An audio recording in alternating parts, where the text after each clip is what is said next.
Hello everybody, and welcome to the 17th episode of Comic DNA, on which we will be discussing Powers, written by Brian Michael Bendis and illustrated by Michael Avon Oeming. Two creators with three names. First published by Image Comics in 2000, I am Aaron Walther, and with me as always is Luke Thompson-Moritz. Hello, thank you. And today we have special guest, artist extraordinaire, Chris McJunkin. Chris, hello, thank you for being here. Hey, how's it going? Good to be here. Yes. So, Chris, of course, is a regular collaborator of mine. He's been drawing Zero's Heroes for the past couple of years, and did all the main design of our science fiction anthology, Science Hero. He's co-creator and illustrator for Dogtown, which appears in Science Hero, and he's the co-creator of our super secret, but not really all that secret, Zero's Heroes spin-off that we're still developing, Urban Archer and Abracadiva. So Chris is a great artist, does a lot of great work with me, so I'm really happy to have him on the show. Hey, thanks. Yes. So, and I know, Chris, we were, last year we were at the convention in Florence, South Carolina, and we were talking about Bendis books and just comics that we've been reading for a long time. And I know, I think Powers came up, but I know you had said you're a pretty big fan of Brian Michael Bendis, early in his career, right? Yeah, that's probably an understatement. I mean, I was a die-hard fan of Bendis. At first, it was while he was doing his self-published, what was it, through Caliber Jinx? Yeah. Because he did Fire, which was a standalone graphic novel, kind of an espionage type of story. Then he did AK Goldfish, which was more of a crime book, and then that kind of led into Jinx. I think it was issue 2 of Jinx. I just stumbled across it at one of the local comic shops, and there was just something. It was so different from anything else I'd read. And the entirety of the the entirety of the comic was basically a phone conversation between Goldfish and Jinx, the two of the main characters in the story. And it was so different than anything else I'd read, and the dialogue was so sharp. It was just it was so good. And from there, I just became a diehard fan. I went back and found AK Goldfish and all of his other stuff they was doing, and followed his work very regularly. Throughout for the next decade and a half. Right.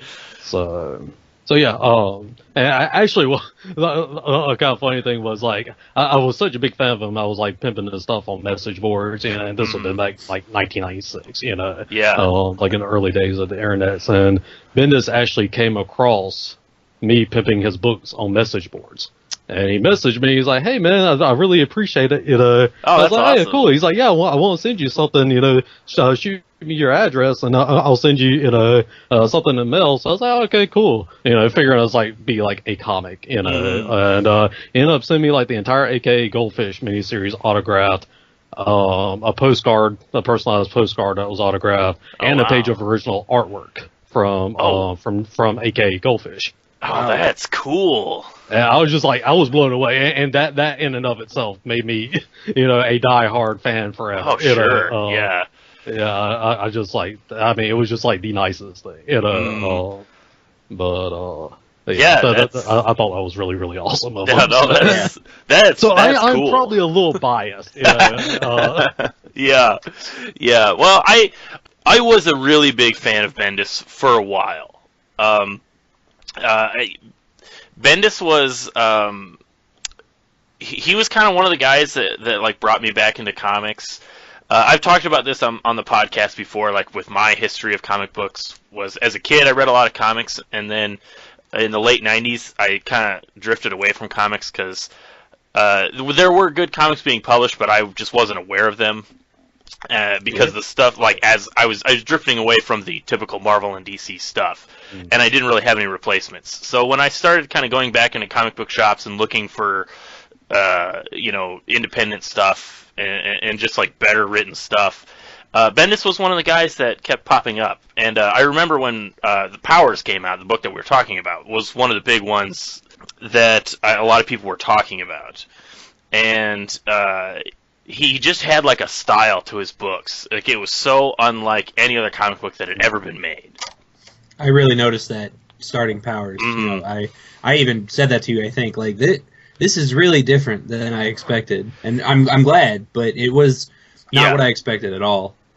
Yeah, it was really, really almost revolutionary just because of how unique it was. And, you know, and Bendis, obviously, he went on to become, like, the superstar writer that he is today. You know, right when he was writing Powers. Powers is kind of an interesting book because it kind of came out right at the time that he was becoming, like, a pretty big mainstream writer. Because Powers came out in 2000, and that's when he began writing Ultimate Spider-Man. Which, needless to say, is a pretty big deal because that book's been going since 2000, and he's just been writing it monthly, even more than monthly in some cases. They were double shipping it some months. But yeah, so Bendis was writing Ultimate Spider-Man, and then moved on to Daredevil and New Avengers, and he kind of eventually became like the go-to mainstream superhero comic guy at Marvel Comics. But there was a time when the stuff that he was doing was really new and really different. Mm-hmm. Well, I think all the power stuff he did, the AKA Goldfish Jinx, that they all had like a dialogue, like a stylistic narrative to them. Yeah. Did you ever read the Sam and Twitch series he was doing for McFarlane? I never read Sam and Twitch. No. That was just great. And then Alias, whenever he went over the Marvel, that was in the same way that Powers kind of juxtaposed, you know, superheroes with real, like, you know, with Powers as superhero and cops. With Alias, it was superheroes and she was a private detectives, yeah. And that was a great series. I was really, really sad whenever they, you know, that they kicked that to the curb and kind of relaunched it as more of a mainstream book. Yeah, I'm trying to remember. Pulse, was that the Pulse? Yeah, because that was her alter ego. Pulse, yeah, I guess. Yeah, I really liked Alias. I didn't like the follow-up series. You're right. But yeah, Alias was really good. But yeah, you know, talking about like just how like kind of almost revolutionary he was. The books were very dialogue focused. Like that sort of really carries the narrative of the style of the books, which I guess is interesting and kind of unique because it's a comic book, which is, you know, so art focused. And coming off of the 90s, which was just an artist-centered extravaganza, you know. Right. Yeah, I will say, honestly, Bendis, I really think Bendis was the first writer I really gravitated towards in that sense. You know, I always was, you know, more art inclined in the comic medium and everything. And he was the first comic writer that I distinctly remember. It's like I didn't care who was the artist on it. You know. Yeah. I just enjoyed what he was writing so much. You know. Yeah, I think his writing style has such a strong, like a strong voice to it, and that's because he brings a very almost like a stage theatrical style of writing to his dialogue. It's been noted before, but his style of dialogue is very heavily stylized after, or in the same vein of David Mamet, who wrote Glenn Ross, which was turned into a really good movie. But I'm a big fan of David Mamet's films. So, but I was kind of like discovering those at the same time as I was discovering Bendis. So I didn't really like get like the similarities between the two until actually, later. I never saw Glenn Ross till I think about a year ago. Oh, really? I think it was on Netflix, and I was just like, oh, let me check this out. And that was really good. So. Yeah, like I'm a big fan of his Mamet's movies, like The Spanish Prisoner. My favorite is one that just was a few years ago, or not too long, maybe more than a few years at this point, but it's called Red Belt. Okay. And it's sort of it's almost a kung fu movie, but it's like a David Mamet style kung fu movie, so there's not much kung fu, and it's just a lot of characters talking at each other. Which is also like a Bendis comic, whereas like it's sort of a superhero comic, but there's not really any like superhero action. It's just a bunch of characters talking at each other, and then like a big scene. But yeah, so Bendis brought that style to comics, which nobody else had really ever done, and nobody was doing it like that. So it was a big deal. Like he kind of became a big deal at Marvel, and I think rightly so. I haven't really read anything he's done in recent years, but Actually, same here. Yeah. Which I haven't read much Marvel at all. Yeah, that's also part of my thing too. Is I just kind of haven't read a lot of mainstream comics much to begin with, but yeah, like the stuff he was doing, like 2000 to 2005, like in that period, that was really exciting because that was like Well, his Daredevil run was genius. Oh, yeah. Also, and with Malieve, whose art was phenomenal. Ultimate Spider-Man was probably one of the best Spider-Man books I've ever read. At least, like Sure. yeah, I mean, yeah, that was a great series.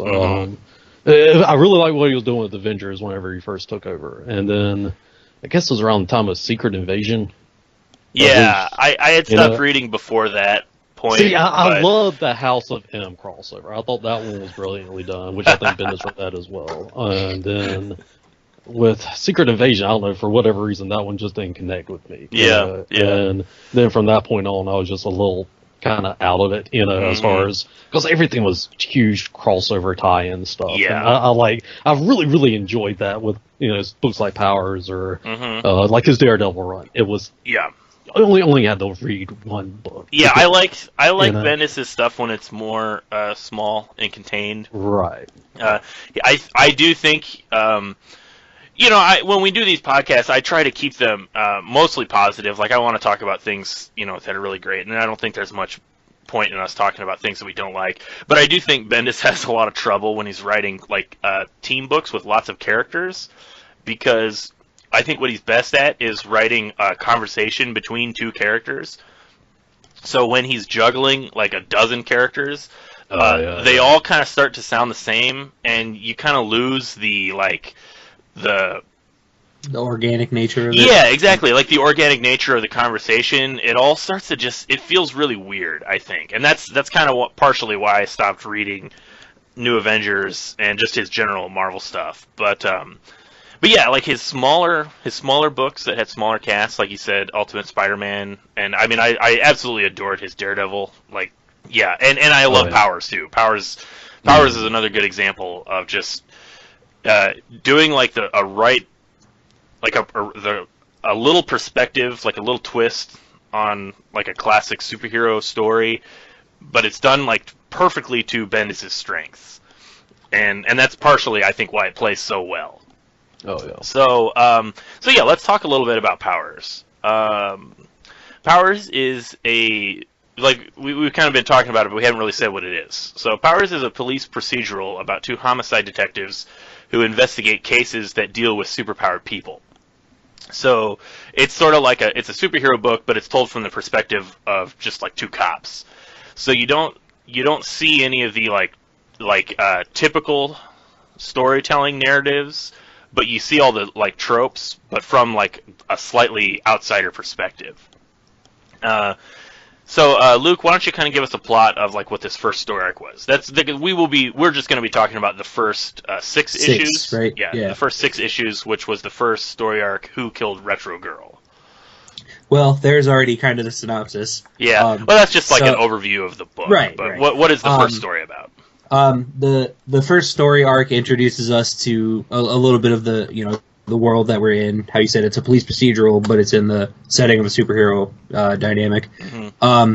Introduces us to the main character. He's a detective that investigates superhero related matters, and the general first story arc is him trying to discover who murdered this story's like superhero Superman figure, Retro Girl, and all of the events that entail after he gets a partner, and then they just find out who kills her. Yeah. That's really like basically what happens in the first 6 issues. That's pretty much it. Yeah, but it's spread out. It doesn't. I didn't really feel like it. Like I found out and I was like, oh, that's it. Like it felt satisfying finding out who it was. So yeah, that is the first story arc that we read.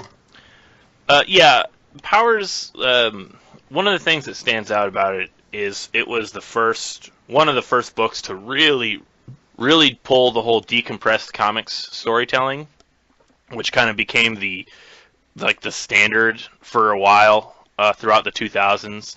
I think some writers still write with that, but there have been recently. I know there have been some mainstream writers that are kind of trying to get away with that and want to do more like traditional storytelling. But yeah, like this book is like how-to 101 for decompressed storytelling.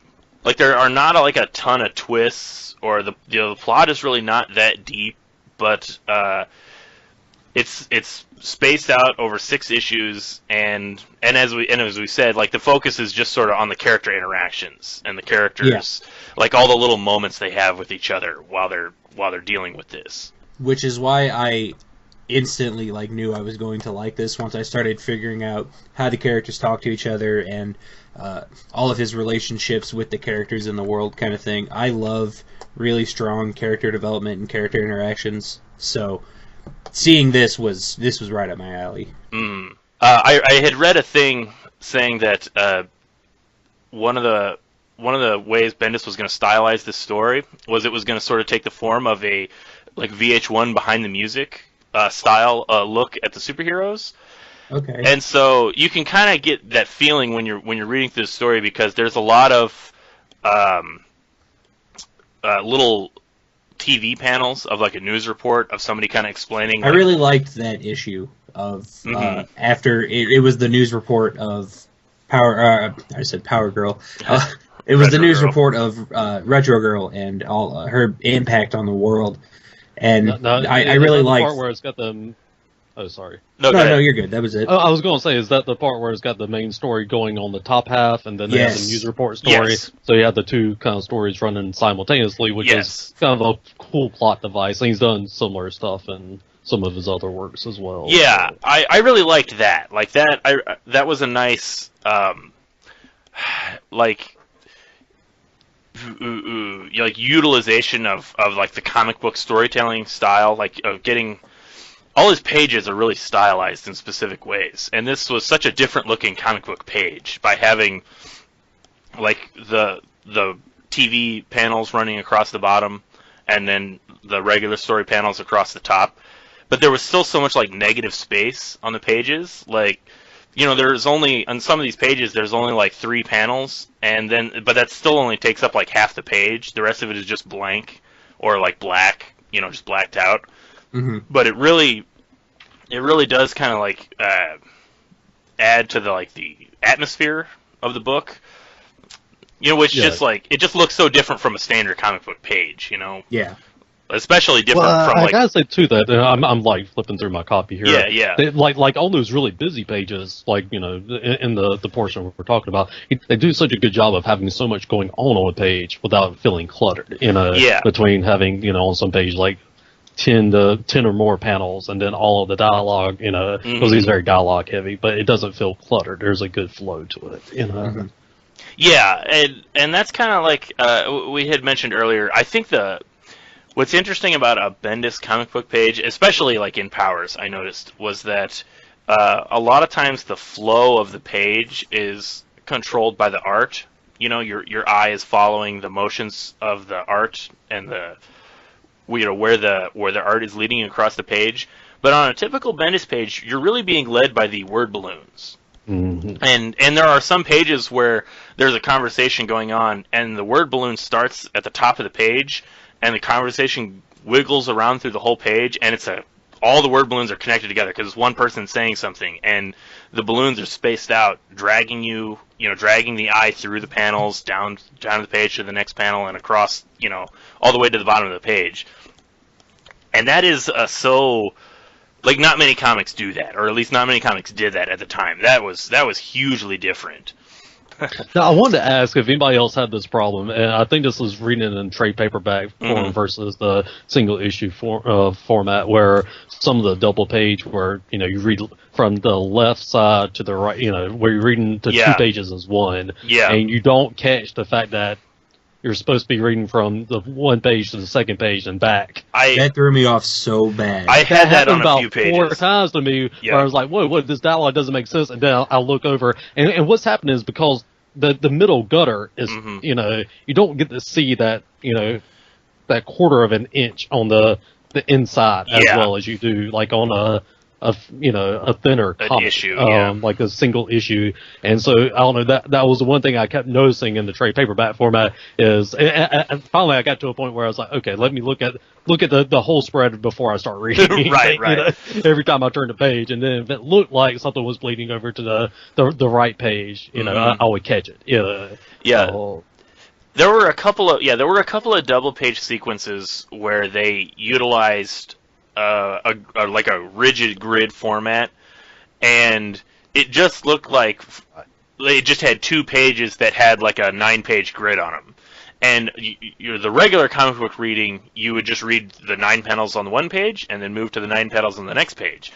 And then you realize, but like you said, there was one page where I was reading it, and I was like, wait a minute, I feel like I skipped some dialogue. And then I realized you're supposed to read both pages, like you're supposed to read the 6 panels, and then the 6 panels, and then the 6 panels, and then the 6 panels, and across the 2 pages. Most of the time, I think as Bendis kind of got better with that, they learned to kind of arrange the panels in such a way that you kind of knew, like your eye naturally knew where to go. But there were a few times in this book where I got a little lost, but it wasn't too much because I remembered, like, oh yes, I'm reading a Bendis comic and I know. Yeah, I know how this didn't works. mean that so much like as a critique. I was mainly just wondering if it was just me or if it happened to other people who read it. Yeah, no, it did happen to me. But yeah, like I was saying earlier about Bendis stylizing it after Behind the Music. I always thought that was really interesting because there's so many things going on in this in the book, in the story, that have like little like flair of like rock and roll. I mean, just like Retro Girl herself. Yeah. All the like the secret friendships and the relationships going on. The way everybody talked about them, there's the same way that like people talk about rock stars after they're dead. But the one thing that stood out to me the most, and I wonder if this was on purpose or just a subconscious thing, but in the second to last issue, or the last issue where they catch the guy who killed Retro Girl, he looks exactly like John Lennon. Mm-hmm. Like Michael. I didn't see it then. I didn't even think about it, but now that you say something, it's clicking in my head. I'm almost positive that had to have been on purpose, because he looks exactly like John Lennon. And then I didn't think about it then, but I was actually reading. I was doing some additional reading online earlier, and he was saying that. Well, it was saying on the article I was reading that each volume, each story arc, was kind of inspired by a different musician. Like I think it was saying Retro Girl was Janis Joplin inspired. Yes. Yeah, Retro Girl. A later one was inspired by Fugees because he was a really big fan of the Fugees. Mm-hmm. The FG3 Super Team in a later story arc. So yeah, I almost now that you mentioned the John Lennon thing, that definitely makes sense. Well, and it's so like the guy looks exactly like John Lennon, and they're interrogating him about like why he did it, and he gives the whole speech about how she wasn't good enough for anybody, and now that he's killed her, she's like a legendary status. Yeah. That's like exactly what the dude who killed John Lennon said. Like that was like his motivations for killing John Lennon. I believe. Has to be intense. So yeah, that's like I just thought that was kind of funny that the guy looks like John Lennon. And then when so spoiler alert for anybody who hasn't read the book, obviously we're talking about what happens. The big like climax at the end is that they catch the guy, they interrogate him, they get like a confession out of him, and then they're going to take it to court, and then the superhero shows up at the police precinct. I don't remember his name. The Iron Man kind of a character, and he just says he just kills him, and his whole thing is he says what does he say? He's like he's not going to let this guy become a celebrity. He's not going to let him be famous off of the murder of whatever. So he's just going to kill him. And that was kind of like a thing that happened with the John Lennon thing. Was I know a lot of people were really hesitant to publicize this guy's life, and they didn't want to like do a lot of press about him because they didn't want to like glorify. They didn't want this guy to become famous for murdering John Lennon. And to be perfectly honest, I don't even know the guy's name. All right. Yeah, but Yeah, they were definitely effective in doing that. yeah, they were successful, I suppose, because I don't remember his name. But yeah, I had no idea what the dude's name is. yeah, but yeah, that so yeah, there is definitely like this there's a hipness to Powers. You know, it's got this like rock and roll style to it, and it's it's cops, so it's a lot of like hard dialogue. Dealing with murder, so heavy situations. But it's definitely like a unique perspective on superheroes that we've seen stuff similar to that before. I mean, obviously, Watchmen was done like 20 years before this book came out, and that was definitely a like hard, like serious look at superheroes. But I don't know. There's just something about Powers that you just don't really get anywhere else, or at least you didn't at the time. Right. Yeah. I was gonna say, like, since I read Top 10 prior to this, that was a similarity I kind of drew with the whole detectives investigating superhero things. I was curious about that because I actually haven't read Top 10. That's funny. Go ahead, Chris. Well, the thing I was reading earlier about because Bendis and Oeming had made the first 2 issues of Powers, and then they heard that Top 10 was coming out, right? And they almost abandoned the project because they were scared of the similarity. Yeah, but I'm not familiar. I'm aware of Top 10, but having not read it, I wasn't aware of. Well, I'm not familiar with what the premise of Top 10 is. Right. Well, I would really recommend reading Top 10. I think the reason they kind of felt comfortable doing Powers, even though Alan Moore was doing Top 10, was because Top 10, although Top 10 is also a police procedural, it is a police procedural about superpowered cops. So in Top 10, the cops all have superpowers, and it is much more of a satire of superheroes in general. Like in Top 10, you have there's one of the this little jokes is that they arrest the Godzilla's son, basically. So they have him in lockup, and so Godzilla gets drunk and starts rampaging the city, demanding that they release his son. So there's things like that going on in Top 10, whereas Powers is two cops who don't have superpowers, who are outsiders. It's the real world where there are superheroes, and it's all like cops having to deal with the fallout of these superheroes flying around in the real world. Whereas Top 10 was like a fantasy world where everybody had superpowers, and it was science fiction stuff all over the place. So, but kind of commenting on kind of what you were saying there about the perspective of kind of the outside looking in on the superhero world, which I think they did really good in Powers, and also really good in Alias. I thought Alias was really just sort of like a carryover of the style of Powers, just set in the Marvel universe. Right. I did really like Alias. Let's talk a little bit about Michael Avon Oeming's art style. Chris, I'm just going to assume, Chris, that are you a big fan of Oeming? I am a big fan of Oeming. I was a bit thrown because I was a Bendis fan where Bendis was drawing his own stuff. Yeah. And whenever he's doing AK Goldfish, when he did Fire, when he did Jinx, and then I'm blanking on the follow-ups. It was the Jinx the story, the serial killer story. It was a standalone. Oh my gosh! But Bendis drew all of those. Yeah. And this was, it was an interesting, when I've heard about Powers, and you got this very kind of Bruce Timm, Batman animated series style, which is something intentional they were kind of going for when Oeming was developing the style, and it kind of, in my mind, I was like, okay, well, it looks cool, I like it, but then you have gotten more of this, serious subject matter. So I was kind of. Now, granted, I'm thinking back 15 years ago when I first read this. Right.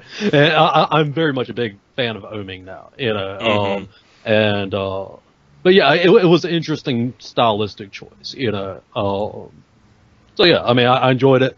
The one thing is that the reusing of the same face shots is something I am noticing. I was gonna talk about that.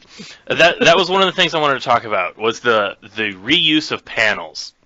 When that was I remember when these comics were coming out, and that kind of was that was a thing that people were kind of like snorting their noses at, like snobs. were yeah. saying like, you know, that's lazy.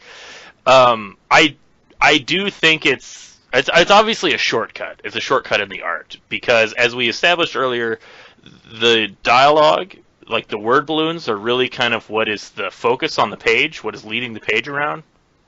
And so there are some pages in this book that I thought were pretty egregious, like a pretty egregious reuse of panels. It doesn't bother me like every now and then, like when you're playing it for comedic effect. Right. You know? Like I remember the one that really stuck out to me where I first remember noticing it was when they were first interviewing Triphammer, the Iron Man dude. Yes. And when they were at his right. house and he was out of costume and they're interviewing him, I'm like, it's the same face over and over and over again. Exactly. Yeah, exactly. And for that, like 3 pages of tiny panels. And that's kind of a thing, like, it didn't really bother me, like, when I was first reading it, because I was so focused on the dialogue, but, like, when I was rereading these comics, yeah, it did kind of really stick out to me, and it did bother me how,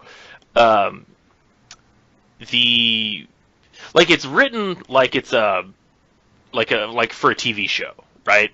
It's, you know, Which it's characters. Yeah, exactly. Which is, I mean, frankly, when is that coming out? I'll try and find that information. I keep seeing it pop up on my Facebook feed all the time, so it's got to be soon. Yeah, okay, cool. Frankly, I'm surprised it took this long to do a TV show off of Powers, because it seems like it was tailor-made for a TV show ever since it was first released 15 years ago. Because, yeah, like as I was saying, a lot of these, the way the scenes are set up, you have like 3 characters in a room, and they're standing in place, and they're having a conversation. And so the way the comic art goes, they're just reusing the face, like the close-ups of the face, and it's just in each panel, it's just a different dialogue, you know. And that does kind of bother me in a comic book because, like on a TV show, you would have actors, and they would all be reacting to each other of what they're saying. Even if it wasn't like big stuff, there'd just be little things, like little hand motions, or, you know, the way they shift their eyes around, or, you know, like cock their head or whatever. And that would make it feel really, really organic. But in a comic, everything is so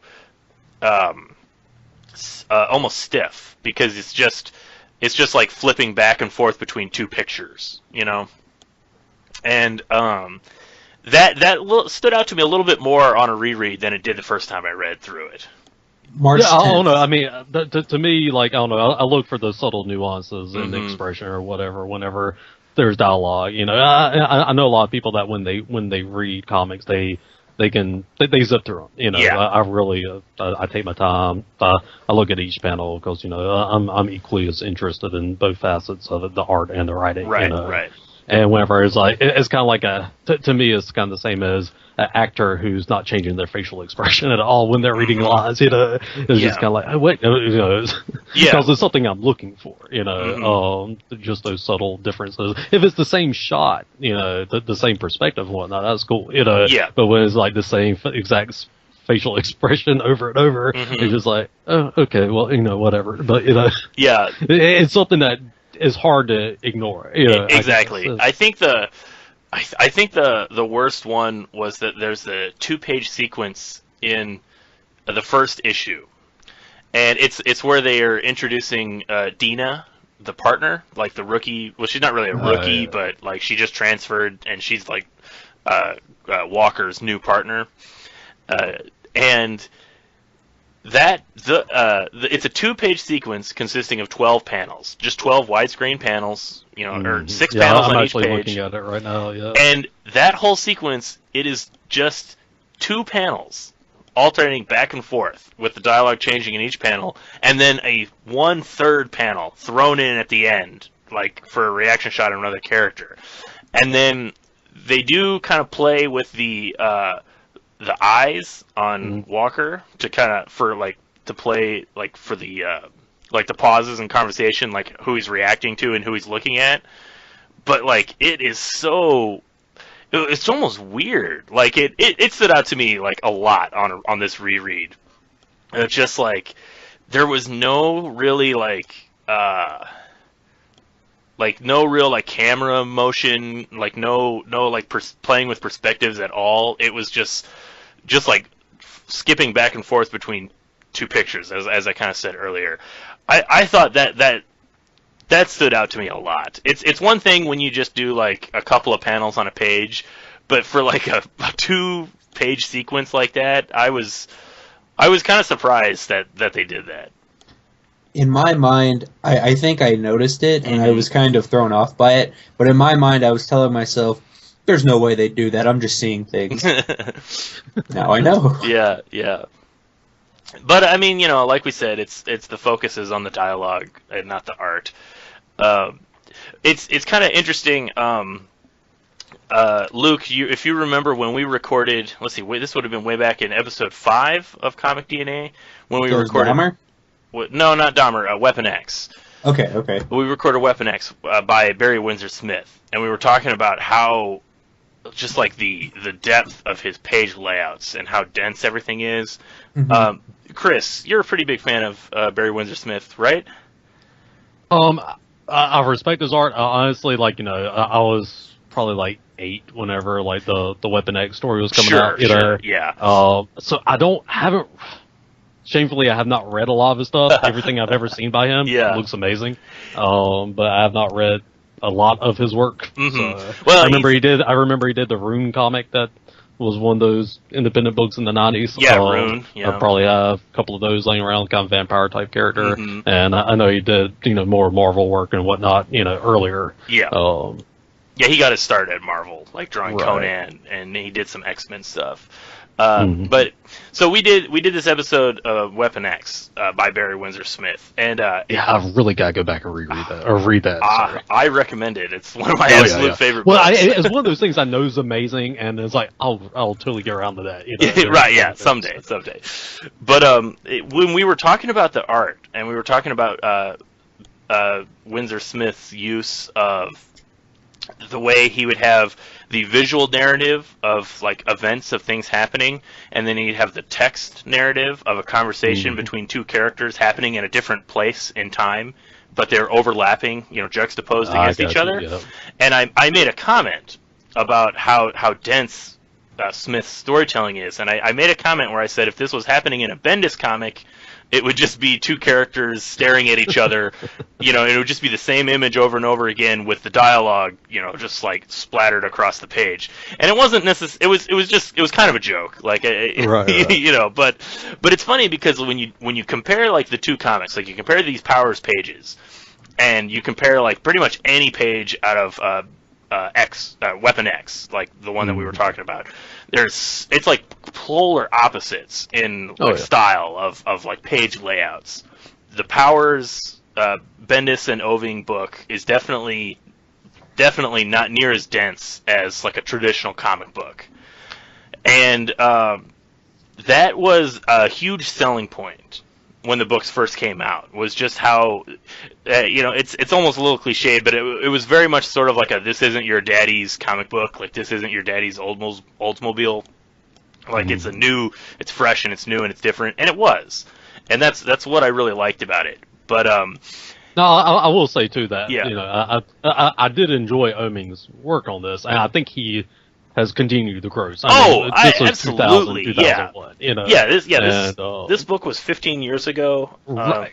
I think he's a great artist. I'm a huge fan of him. Yeah, I don't want to sound like I'm like downing on him. No, definitely not. No, that's not the case here. But yeah, like stylistically, like they were definitely going for like an economy of storytelling. Like it was really straightforward, and they were. Like the focus was more on the drawing you into the world through the dialogue than it was on how they were trying to set up the pages. Because like Bendis' dialogue, the characters talk in ways that most characters in comic books don't talk. Bendis' characters, they stutter, they interrupt each other, they repeat themselves. I was actually thinking about that when it's the part early in the story where they're talking to the mortician or whatever, the forensic guy, and Bendis is really good at conveying like neurotic behavior. Oh yeah. And I'm not talking about like extreme neurotic behavior. I'm talking about like that little bit of neurotic behavior that most people have in their speech. And that's always been kind of at the core of his writing, is in being able to convey that individual, especially like on the smaller books. Like you said before, when it gets on the big team book, it's kind of odd and weird to have all these big superheroes, Captain America and Iron Man and whatever being neurotic. Yeah, it doesn't really fit. It starts to feel awkward and cluttered, but right. But yeah, like the little books like this, like you're saying with the Mortician. Right. Well, we never talked about the very opening of the book, and I think like the other day or like a week ago when we were talking via email, I was like, man, I really missed this. You know? Like I love the opening of the book when it's just them going in, got the SWAT team, and there's a supervillain guy who's got this kid held up in an apartment, and just that dialogue that goes over that. Of course, that first 10 pages, it immediately grabbed me, pulled me in. I was like, man, I won't read this. Yeah, exactly. It's like 10 pages of people standing outside of a door, right? Like it's just so good. But it's so good. I also wanted to when it got to the reveal at the end of who the killer was. I remember this moment. I was like, this almost feels anticlimactic. Yes. Until they get into the interview room and he starts his whole spiel. And then I was like, oh, this is so good, But there was this brief moment where it was like if any other person had written this, it would have been a really anticlimactic end, Yes. And I know there's a little bit more action when Trip Hammer comes in and kind of resolves everything. But even without that having happened, and they just, carted the guy off, it was still, to me, what felt like a good ending, Yeah. Because that 4 pages, whatever, where the guy's just, giving his exposition as why he did it, it was just such good dialogue, It was really strong. And it's kind of funny you brought up the whole, like, anticlimactic ending, because I was going to say something about that. I actually did enjoy, the joke, basically, of issue 5 ends with them, like, they got, like, the clue, and they're like, okay, we know what we're doing, we know what we're looking for, let's go find this guy. And then literally, he's just standing there across the street. The clue is that somebody is spray painting the chaotic chick, the spray paint tag, like, across the city. And they're tying, that is tied to the murder scene, so if they can find out who's doing the spray painting, maybe they'll find the murderer, or they'll find somebody tied to the murderer. So they're like, alright, that's the plan. Let's go find out who's doing this. And they just walk out of the police precinct, and the guy's standing there spray painting on the wall. And I think, like, they what just I'm used to... arrest him, I guess. Right, like, what I'm used to in comics, in my head, I go, that can't be the guy. Right. It's too free. It's too easy. There's no way. And it was him. Yeah, well, like I said, like, it becomes anticlimactic, because it's like, well, what was the whole point of all that if he's just going to stand there? But the point of it is, the whole next issue is just the interrogation of them just talking to him. And that's the real climax, is you just get that... But wait, he did a similar thing in AK Goldfish, which I don't know if you've read or not. Yeah, it was a really cool story, but the best part of that entire story was the confession sequence, which I think was the last issue. And the guy proceeds to go and tell the story in his confession of what's transpired in the previous issue, and gives this whole other story about the JFK assassination and this tailor who was making a suit for JFK.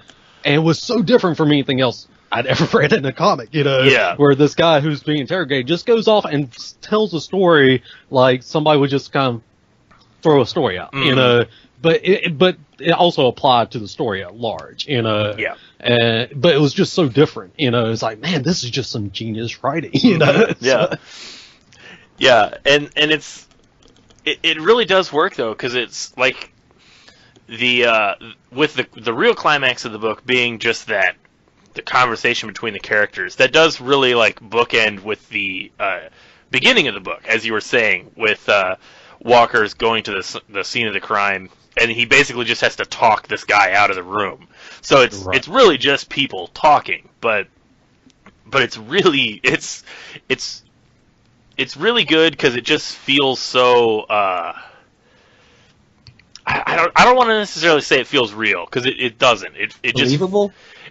It's believable enough, but I think it's something beyond that. It just... It is this way of capturing this slice of life type of feel. Yeah. It's not necessarily that it feels real, but it feels like, man, that's a realistic approach to writing superheroes, which nobody was really doing whenever this book came out. Right. But people could act really funny. People could act really stupid in the context of a Bendis story. And it's like, oh, well, that's really smart writing in the fact that these people are acting like people and not like a chess piece in a story. Right. they're clouded by stupid decisions. Like the guy who's, got the jetpack thing in the beginning, and he's requested Walker to come talk to him, and Walker's never even met the guy. Is this whole silly situation. That honestly, at the turn of a dime, could have ended horribly. Right. He also did something like that in the Sam and Twitch series, which I really, really like. If you like the old school Bendis writing, there is this bounty hunter storyline in Sam and Twitch, which all starts with a simple misunderstanding between some bounty hunters and ends up in this huge blood feud, and is from people making stupid, rash decisions. Right. Which I just think Bendis at the time, he was just so good about kind of being inspired by real world things and adapting them into a superhero type element in a way that I don't think any other writer was really doing at that time. Oh, definitely. I don't think anybody was doing it. Like, it's definitely Bendis is responsible. Well, maybe not solely responsible, because there were other writers doing the decompressed style, but I think Bendis was obviously one of the main guys. Like, between Bendis and Mark Miller and Grant Morrison, Warren Ellis, Garth Ennis, even, like, those guys were definitely doing like a different style of comic book writing that kind of became the standard after, like, into the 2000s. And definitely Bendis was one of the main guys behind that, because he brought such a focus on the uniqueness of the character interactions, as opposed to, I think I really liked what you just said, Chris, when you said instead of creating characters like chess pieces in the story, like it all feels really natural the way they act with each other. Right. Because, like, when you think about, like, creating comics and writing comic books, like, there's an economy of the page. You only have so much room, and you only have so much space in an issue. And if you think about, like, the way, like, the classic Marvel style of comic books, the way those were created, where Stan Lee would give, like, a paragraph description to Jack Kirby, and then Jack Kirby would draw a sequence, like 22-page sequence, and then Stan Lee would go in and add the dialogue, and he would be like, okay, well, this sequence leads to this sequence, so this character has to say something that like fits to that movement. He has to say something catchy or something funny or something insulting, and then it goes on to here. So the characters only have so much room to say something, so you have to pick what the characters say, and it has to be perfect, and it has to mean the most in that moment. Whereas, like we're saying with Bendis' characters, they don't do that. They like get confused about what the other person is saying. They make mistakes about what they hear. They, as I said, like they interrupt each other, and they, like, stutter and repeat themselves, and it has this like the conversation has this weird cadence. It feels really natural, even though, like, again, I don't necessarily want to say it feels real, because it's still stylized, but it is definitely something that, like, you don't see in the average comic book, because the average comic book is so concerned about space, whereas a Bendis comic book is not concerned about space. And the other thing, like, talking about, like, slice of life type of stuff, is I know Bendis did this for previous projects, because everything was crime noir kind of driven, and then I think I was reading that Oeming did this as well for Powers, is that they would actually go on police ride-alongs, and Oeming was going and basically talking to police, getting photo references for, like, police gear, weapons, and whatnot, which I think kind of helps add to. It kind of goes that extra mile. Absolutely, it's of kind of trying to get a deeper understanding, because evidently they were both researching the hell out of all of it. Yeah, I know they did trying to be as research accurate as possible. Yeah, they definitely, like, got away from sort of, like, the fantasy of, like, cops and superheroes, and tried to bring a real world focus to it. Which, I mean, I would say that they were very successful in doing that. Right. Yeah. I guess in general, like, the expectations I kind of went into it with were, like, there wasn't many, because, like, the first string of books we've done for the podcast, you filled me in on pretty well. Like, you kind of prepared me for them. Yeah. But after, like, 6 or 7 episodes, you didn't really tell me anything anymore. You just gave me the book, and I'm glad. Yeah. Because that adds that level of, like, I'm getting a true, fresh experience from this. Yeah. So, all I really knew about Powers was like I wikied it for a minute after you told me that's what we were reading. I looked into the show a little bit. Other than that, though, I really just thought it was going to be pretty similar to Top 10. Oh, yeah. And it wasn't really at all. No, it's not. And I think I even made mention of it to you, talking about it before we did the episode. The language was so surprisingly vulgar. That threw me off really bad. Like, I'm not even saying that as like a critique or a criticism or anything. I just didn't expect there to be so many cuss words. Well, that is another thing that like makes this stand out at the time. Again, like putting it in the context of when this comic came out, 2000 was such a shifting point in the comics landscape because the Comics Code Authority was still in effect at Marvel and DC. Okay. But it was dying. Like nobody took it seriously, and Marvel and DC were doing everything they could to just ignore it. But it was still officially on their books. But like Image, like the other publishers, Image and Dark Horse, they had long since abandoned it. But there was still sort of like an expectation of the way mainstream comics, are supposed to read. But Image, being like an indie publisher, they didn't kowtow to that at all. So that definitely also kind of brought the new voice of comics. Was like you had comics where characters were cussing at each other, and they didn't just like use little symbols to like bleep out, or they didn't use made up swear words, and that kind of added to the gritty reality of something like this, like at Powers especially. Well, I'll also add that as the series goes along, it gets a lot more. Yeah. It's not just language. No, the subject matter is definitely really. It gets really like it's R-rated for sure. Because I was gonna say, aside from the language, there wasn't really anything like adult like in the book necessarily. Yeah. Like, there wasn't like excessive gore or anything. Yeah, it ups everything on all counts. Yeah, it's actually the first story arc's actually like really tame. Yeah, it's really tame compared to where the book goes. Like I think it does do a good job of kind of keep pushing itself and pushing the expectations of the reader for sure.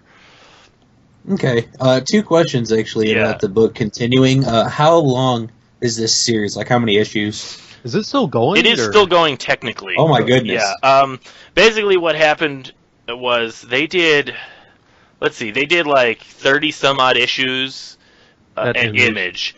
And then when Bendis kind of became like the big shot at Marvel launched their own like sub imprint called Icon Comics, which was basically the place where people who were working for Marvel could self-publish stuff under the Marvel imprint, sort of. Like they don't have any of the promotion that Marvel Comics gives to its books, but basically it keeps it a lot. Well, I mean, it was mostly for Bendis and David Mack, I think, were like the big two. Yeah, it was just a way for Marvel to keep them in the house. Exactly, just to kind of keep them all together. That way. And the other thing I was reading about that same time, Valentino was retiring from his position at Image as the publisher, and right. Valentino was the one that was really, him and another fellow whose name I don't recall were very instrumental in kind of helping give Powers that push. Correct. Yeah. And then Bendis was working at Marvel, and all the people he was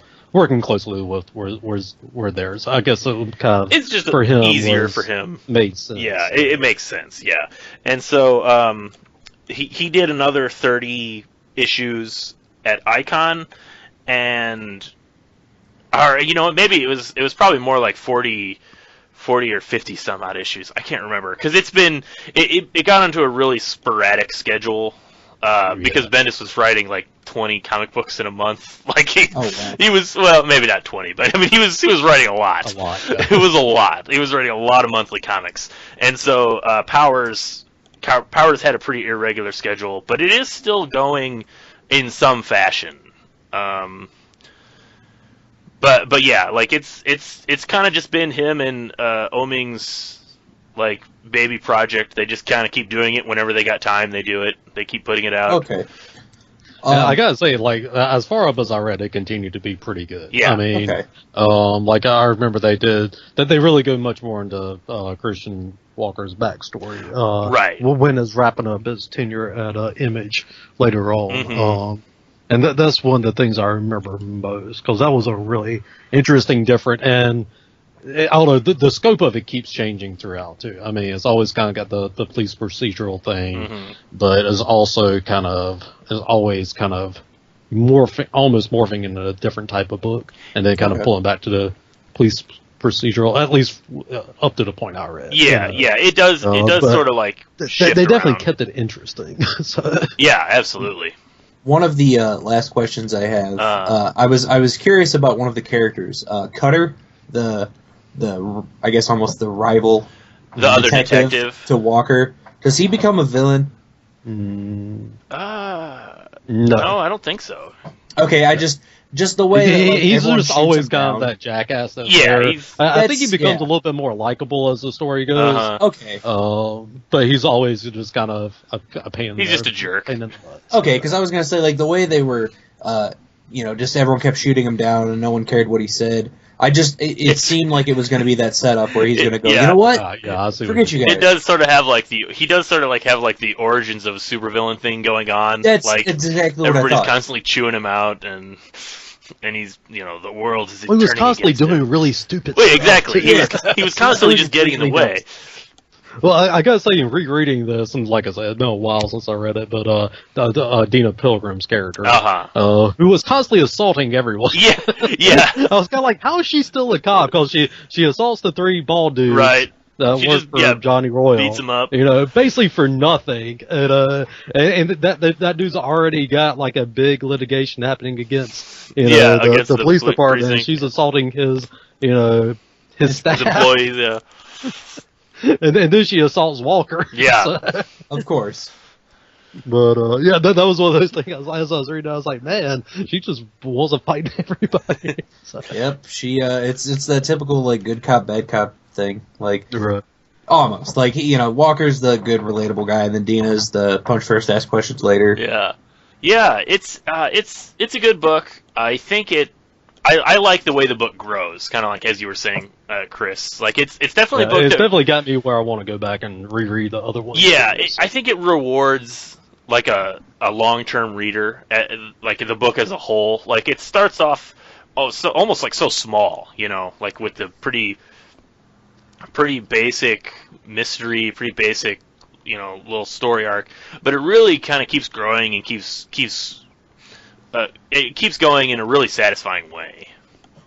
I haven't read the whole thing. I just mostly read the Image issues, but I really liked the way it was Did you get going. to the part? I'm sorry, this is way off. I honestly have forgotten about it until I was like skimming online about what was some of the later events, kind of the Green Lantern Corps type of deal. Did you get that far in the series? I don't know if I did. Yeah, I think honestly that might have been when it was over at the Icon. I don't think I ever finished that story arc, but it started having some cosmic stuff happening in it, and I was kind of like, I kind of miss just the police story. Yeah, I was gonna say that seems kind of like it's getting a little too big. Well, I mean, I think honestly from.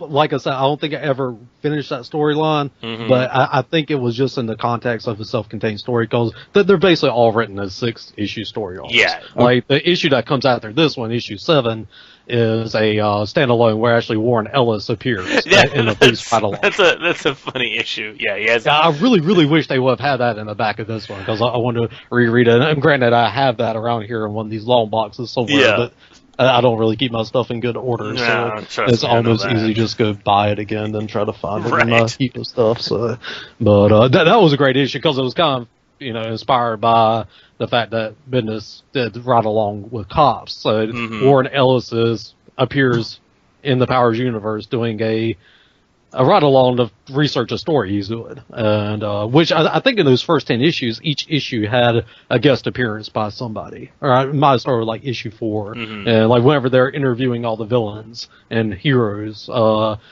those 2-page spreads, Yeah. Those are various, like Madman appears. Yeah, in they had, Savage like, Dragon. Savage Dragon. And those are characters from other comics, Image books. Yeah, but they kind of made a recurring gag each issue, at least for the first 10 or 15 issues, to have a cameo guest star in the background. Or, actually, I saw Bendis actually appeared in the police station towards the end of the comic. He's being roughed up by some of the cops. Right. He's got a bunch of band-aids on his face. And actually, I think that was the character from his AKA Goldfish story that he fashioned after himself. Yes. That's right.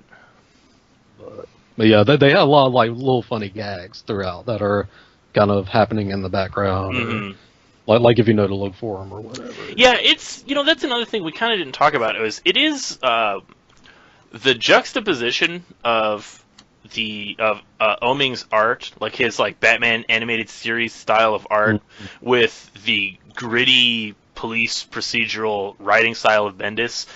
It is a fun comic. Like in places, like it'll shift to like a lighthearted tone, and then, like you said, there's lots of like little background jokes going on. Well, the whole bit with the kid that he's having to take care of. Yeah. Like whenever they're having that reoccurring conversation, and I bust out laughing more than once at some of the various stuff in the book. The first time she asked him, the part where they're in the car and she asks Dina, and Dina busts out laughing. Yeah. That was I bust out laughing as well at that point. So. Yeah, that's pretty funny. Where the girl keeps asking Walker if he knows what a clitoris is. Yeah, yeah. It's like nobody knows. Nobody knows. Yeah. Like, why does anybody know? Yeah. It's I do like the tone. Does the girl stay a character? The little girl. Yes. From what I was reading, yes. Because I was refreshing my memory online earlier, and yes, she stays not like constant. It's not like she's a sidekick. Right. She's a recurring like element, there, though. She pops up as a kind of a quasi-series regular, I guess. And I think she actually plays a kind of important role later on, which I think they allude to like in the final pages. She does. Yeah. They kind of. Yeah. They like you said. They allude to it at the ending of the story arc where she kind of goes on to play an important role. Because he gets his powers back at the end of issue 6, right? Who? Walker? Walker? Or was that not him? No. Okay. No. Okay. I just saw someone like fly away in the last. Oh no, that was just. Oh, those are just two superhero notes. Yeah, those are just like random people. It's just like it's just like in the context of the Powers universe. If you just look over the skyline, you're likely to see people flying around. Oh, okay, that makes much more sense because in my head I'm like, how did that happen? That's confusing. But no, okay. Yeah, we were harping earlier about like the repeat shots and whatnot that Oeming was doing, but like that final double page spread, where it's the people having the memorial thing. Oh yeah, I gotta say, like shots like that, he did a fantastic job. Yeah, yeah. Because I think they were very much want to make the city a character, as is the case with most noir stories, and I think he did a really successful job of that, Yeah. It was funny too. I was reading that they were actually scared that kids would gravitate towards the book because of the more cartoonish style. Oh yeah. And, then Oeming was like, no, it ends up kids don't like it, so it's cool. So. Yeah, that is kind of funny. That fear that it'll look like a kid's book, and then they're gonna open it up. They did stuff like that. They did like a coloring book as a joke. Yeah. Like something you would find in a police precinct. Like a kid can sit there and color. Because I remember that they made that and sent it out to comic shops. So it was like almost they were flirting with the idea of like wanting to get themselves in trouble. Yeah. They did a lot of fun things with this series. All I gotta say, I gotta reiterate, if you like this, and because you said you never read Sam and Twitch, right? Correct, I never read Sam and Twitch. I would so recommend going to find that because he does some of his unique storytelling stuff, and they're so good. I don't even want the one or two that I remember pretty well. Yeah. I'd rather you read it for yourself rather than me say anything that spoils it. Right. But like if you like Alias or Daredevil, like the Sam and Twitch was a great precursor to those that are very much in the same style, but a little bit, I guess, I don't know, different. I get what you're saying. Yeah. It is really like if you enjoyed his work from that time period, that was great. And then all of his earlier stuff as well. So. Yeah. Yeah, well, cool, man. I think that's going to about cover it for Powers. As we said, there's a lot to like in the book. I definitely recommend it if you like. It never ceases to amaze me how many people, how many people read like New Avengers and like Bendis has been writing X-Men for a while now, and there's so many people that read those books that don't read Powers. And that just like blows me away. Like I don't know. Like I get fandom. I do, and I love the X-Men too. If you listen to this podcast, I do enjoy the X-Men. But people who like read like his Marvel stuff, I don't know how you couldn't read and love his powers or his other like the stuff he did for Image or even before that. It's good stuff, and I do think that I do think more people would enjoy it if they gave it a chance. I'm pretty sure once the pilot for the show comes out too, it's going to have another people are going to start picking up the comic a little bit. I think. Yeah. Oh. I think the same thing's going to happen with iZombie. Oh, most definitely. The pilot comes out. So. Yeah. Well, all right. I think we'll go ahead and wrap it up here. So, thank you everybody for listening. Thank you, Chris, for being on the show. Yeah, man, I had a great time. Thanks for having me. Absolutely. We'll have you back for some other comics. If y'all ever do Preacher, I'm totally on board for Preacher. I got Preacher on my list. That I think so good. So we'll definitely do that. And that's another one they're making a TV show of that. Yep. I'm very, very skeptical. It's been the Preacher show. It's been like back and forth for so long now. Like it kept getting started and then stopped and then abandoned and then started and then stopped and. I just don't know how you can do that as a TV show with a subject matter. I agree. Maybe without completely changing it. Maybe the time is right for a super edgy TV show. Because even the whole thing, any station that has sponsors, I just don't see like Target or Walmart or something wanting to have ad space during Preacher. Right. Well, it'd have to be a cable show, Well, it's AMC that's doing Right. Well, everybody, thank you for listening to us talk about Powers by Brian Michael Bendis and Michael Avon Oeming. Come back next week, and you can listen to us being myself and Luke. We will be talking about Uncanny X-Men issue number 205. That's a one-shot issue titled The Wounded Wolf, and it is written by Chris Claremont and drawn by Barry Windsor-Smith. We obviously cannot get enough of BWS around here because we seem to be talking about him all the time. But we are going to be joined by a very special guest on that episode, a Kansas City artist by the name of Ed Bickford.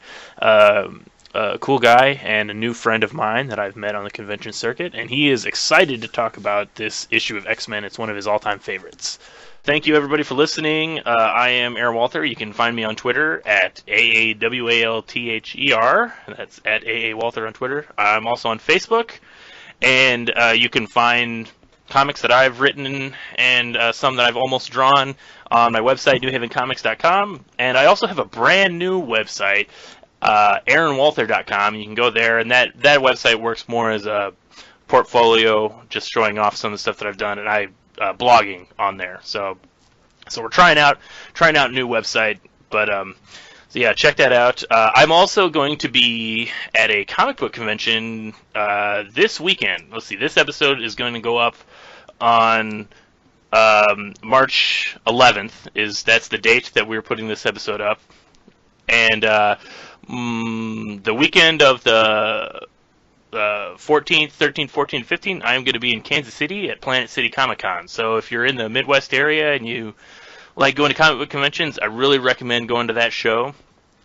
Should be a lot of fun. Luke, why don't you hit me with your Facebook and Twitter stuffs?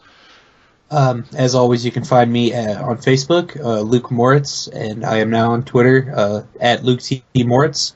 You can always find new episodes of the podcast at comicdna.podbean.com. Is that right? That is correct. Okay. Yeah. And then do you link to them on your new website or just? I have a link to the podcast on my new website. Yes. Okay, so you can find the link to the podcast at aaronwalther.com. Mhm.